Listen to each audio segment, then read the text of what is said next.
Hey there, Jon Chorba here from ReallyEasyGuitarLessons.com, and in this installment of Really Easy Riffs, I have for you the vocal melody for I'm So Lonesome I Could Cry by Hank Williams.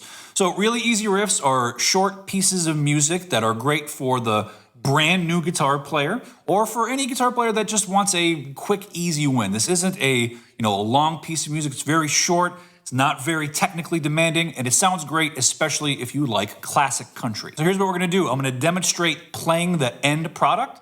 Then I'm gonna teach you the riff step by step. We're actually gonna break it down into 4 little sections, and then I'll give you some practicing tips on how to practice all this stuff at home. Let's get started.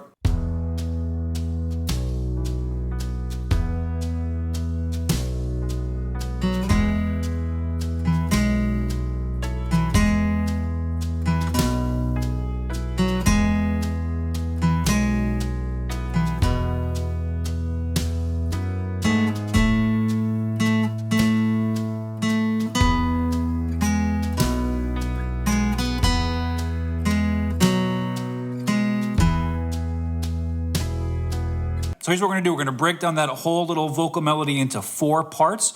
And we're gonna use the lyrics as a guide to when one section starts and stops, all right? So on the tab, I have the words and the syllables above where the notes are. So that's the first thing, is we're just gonna break it down in sections, and we wanna get the melody in our ear first. So the first part is hear that lonesome whippoorwill, right? But the way he sings it, that hear that lonesome whippoorwill. So using that as a guide, get that in your ear. Da da ba ba ba ba ba ba. Here's what it sounds like. Ba da ba da ba da da ba.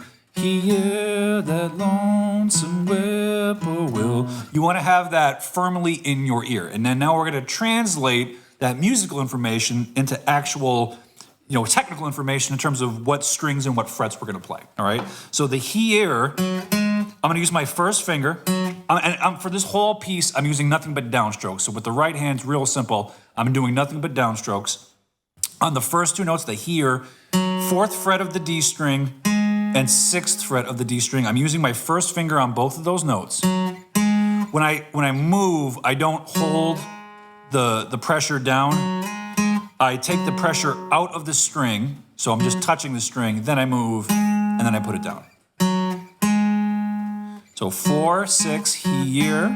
Then with your middle finger, you're gonna play the 7th fret of the A, and then go back to the 6th fret of the D, right? So we have hear that lone. Same 2 notes, 7th fret of the A, 6th fret of the D, some whip. Pour is the 7th fret of the A, and will is the 7th fret of the E. 4, 6, 7, 6, 7, 6, 7, 7. I'm using my first finger to move 4 and 6.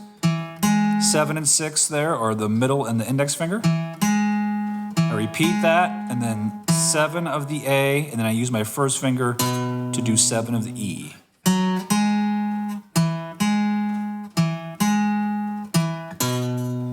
Okay, now the next part is essentially the exact same thing. He sounds too blue to fly. Da, da, ba, da, ba, ba. You just don't repeat that middle section twice.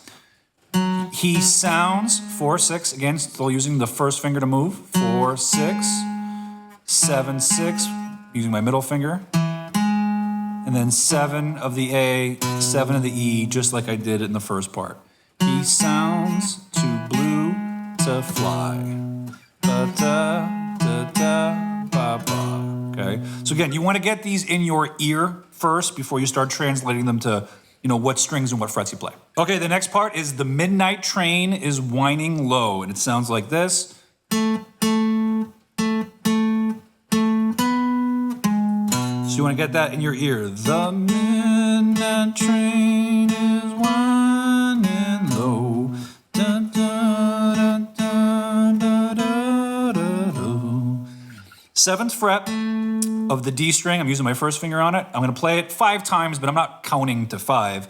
I'm thinking of the music. The midnight train is, and then on whining, I use the 9th fret of the D with my 3rd finger, the 6th fret of the D string with my 1st finger, and then the last note, I'm using my 2nd finger on the 7th fret of the E string. The midnight train is winding low. And then the last part, I'm so lonesome I could cry. So picking up from where we just left off, we had our 2nd finger on the 7th fret of the E string for the word low. Now I'm gonna make a shift and I'm gonna put my 3rd finger on the 6th fret of the D string. And here's what the last part sounds like.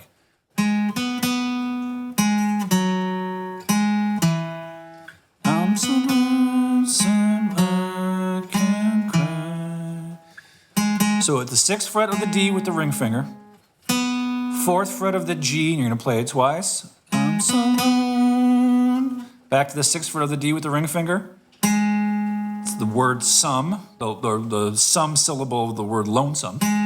And then 4th fret of the D with the index finger. And then now I'm gonna move that up to the 6th fret so that I could use my 2nd finger on the 7th fret of the A to complete the section.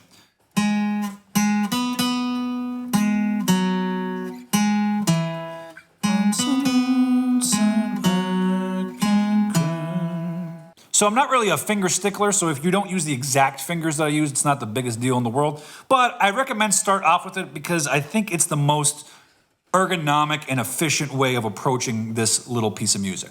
So here's what you're gonna do to practice this. Take it section by section, get that part in your ear, get the melody in your ear, be able to hum it, be able to sing it. That gives your brain a clear target of what to hit.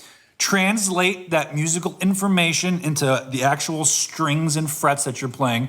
And then at that phase, practice with the intention of not needing this video or not needing the tab to where you can just hum that melody and know exactly where those notes are. Do that for each section that I laid out. So after you go section by section, doing one at a time, then start combining them. So you do part 1 into part 2 into part 3 into part 4, until you can get through the whole thing without having any gaps in your playing. So for a lot of players, your work might end there, just learning the melody and being able to play it. If you want an extra challenge, I'd recommend trying to play it along to the recording or to play it along to a backing track where you're responsible for the melody and you're just playing along to some drums and some bass and some keys.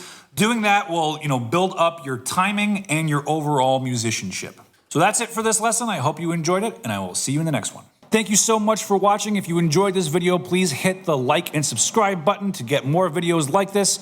If you are a beginner or intermediate guitar player and you are totally lost, confused, overwhelmed, not sure what you should be working on, head over to reallyeasyguitarlessons.com/quiz where you can take my free guitar practicing assessment. I'll ask you a few short questions, and then based off of your answers, I will tell you what your top practicing priorities are. You could find that at reallyeasyguitarlessons.com/quiz. It's totally free. Results are delivered instantly. Again, reallyeasyguitarlessons.com/quiz. Thank you again for watching, and I'll see you next time.